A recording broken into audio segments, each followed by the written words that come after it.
Hi, Dr. E. This is my second to last semester, end of the semester goal reflection. Um, Based on, just to begin with, I had five goals that I really wanted to accomplish this semester. And then getting your feedback at the end of, like when I first submitted it and getting it back. I didn't understand. I didn't understand why my first two goals, which was to finish my data collection for both the TRP and the PBR, how that I don't know how that wasn't a goal. I did it. And then as I'm looking back, I realized that it was exactly what you said. It wasn't about collecting the data. It wasn't about the numbers. Even though we did really well, I learned so much about team building, or not team building, but teamwork between me, Megan, and Brian, as well as time management, because working with a team, you're not always in control of how quickly things happen. And so really having to work on patience and uh, just being able to work in that team was definitely a victory, but it was very challenging. I think my PBR in specifics was difficult because I did not have the same PBR. My PBR changed throughout the semester. So originally it was like one and done collection, and now it's changed a little bit to three collections. And again, I think both of those went really well together because they were both on functional tools. So what I learned from the TPR really went into the PBR, or TRP to PBR, and I was able to use that in my practice. I did the single leg and double leg less. I used the triple hop. The only one I didn't use was a modified hexagon test, which, as you know, is extremely difficult. So I wasn't prepared to use that quite yet with all my post-op patients. But I think overall, you're right. It turned out not to be about the numbers, and I didn't think you were going to be right. Sorry. But I did learn so much about working with a team and how to better time manage. And I loved that I could incorporate what I was learning into my clinical practice and find significance. So that was really cool. Even though nothing correlated in my study, I was able to have clinical significance in my practice. Oh, excuse me. Sorry. My third goal was probably the most challenging for me this semester, which was to have week-to-week, face-to-face check-ins with my coach. As you know, it was an extremely difficult semester for me semester this year. As my coach was very difficult to work with. And I really wasn't prepared to hear that I was wrong in how I communicated. And it wasn't until I had three different people telling me that it wasn't about what I said, it was about how I said it, that I realized that I have still so much to learn. And it was very upsetting to me because I knew I was right. And I'm a very cut and dry person, so it's irritating when I can't say what I want to say and still be right. So talking to you and Shelly and Cody and then my dad was all really, really good because I did learn that there's an art about saying no. And I was actually curious about if you have any recommendations for like books such as Emotional Intelligence that would help me kind of learn how to deliver that news. And I just think that will aid me in next semester or even, the coming future because I don't want to keep making the same mistakes over and over again. And I want to keep thinking that I'm learning, but now I've had two situations where communication has sucked. Not because of what I said, but because how I said it. And it's super humbling. And I'm not pumped about how it turned out. But I am glad that I learned stuff. Moving on, because I don't want to run out of time. My fourth goal was improving my preceptor skills, which I really had an amazing semester with Casey.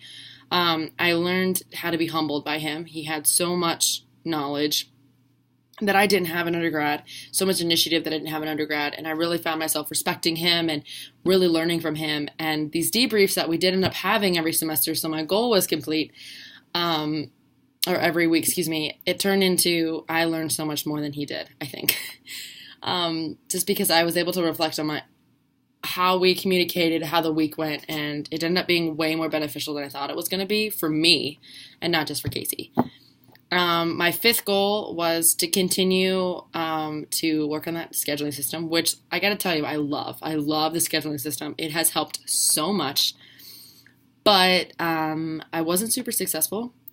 I was very successful until the season started, and then it went kaput because I didn't realize how much time management was involved because it was supposed to help my time management, and then I realized I needed time management for it to help my time management. So really planning ahead and then continuing to encourage it. I think it kind of dropped off in the end there because season started and we were traveling so much. So I think going forward, to start the second half of my video, I think scheduling system would need to be improved. Maybe advocating more preventive skills, maybe doing 2 or 3 weeks in advance, and then scheduling my meetings around the treatment as opposed to the other way around. Because usually I would just wait for my meetings and class schedule to come out, or my data collections even, and then schedule my treatments. But I think I need to flip it around because it's not just me I'm worrying about. Now I have to do 15 people. So it's easier to reschedule me than it is to reschedule the 15 people that I deal with. So I think next semester it's going to turn into my action plan of making at least 2 weeks in advance and going from there and seeing if that helps me improve my time management. With preceptor skills, I have no idea what to expect from next semester as I'm going to Emily D'Amico. And I think keeping an open mind is going to be my biggest thing because everyone seems to have their opinion about her, but I've never worked with her. So just staying firm and going in unbiased and learning from her as she will learn from me is how I can improve my preceptor skills because now I'm not having a student that's super initiative, right? Now I have a student that doesn't have so much initiative. So I think that's going to be a huge learning process for me. I'm really excited about it. I am just very nervous because I don't know what to expect. But I am a leader, and I've come to the grips of that. So I'm excited to have her learn from me, and vice versa. I think goal number 3 with the coaches, I think it does come down to me just practicing with mock scenarios, practicing or reading a book if you have a recommendation, such as Crucial Conversations. I know McCall had given that to me. I just haven't had a chance to read it. And learning just how to communicate better and not what to communicate. And I think I'm confident in the decisions that I've made this semester, and that is not questionable at all in my mind. But I do reflect on the fact that there are things I need to improve on. And this is really difficult for me. I'm getting better at self-reflection, but it sucks to be humbled and realize that I can't communicate. Or that I need to improve. So going into next semester, I think it's going to be about face-to-face meetings additionally, but also cutting out texting and emails. I think injury reports should be hand-delivered, maybe printing them out, hand-delivering them, or sending them to them and having an immediate follow-up. Something where I am still having that verbal communication, but also having something written in case they need to reference back. So maybe getting some different opinions on that, how to improve that would be beneficial. So if you have any time, we can set up that a meeting for that. My first and second goal was all about TRP and PBR. And I am going to definitely get rid of those goals in a sense that it's not about the data collection, but perhaps, learning to utilize and advocating for them in my practice, in encouraging other clinicians to use them, showing the benefits, being able to track progress through my electronic medical record, EMR. And so maybe incorporating that functionality, the functional tools, into a weekly meeting and saying, here's the benefits of some of these, teaching other people how to use them, and then being able to advocate for that use. But honestly, I'm not really sure what those 2 goals will morph into outside of that.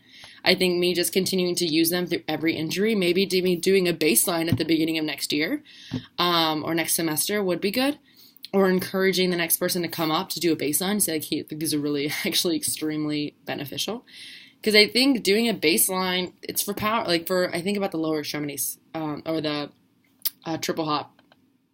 And if I had taken a baseline at the beginning of the year, I could be able to monitor any lower extremity injury and not just those for like ACL or knee.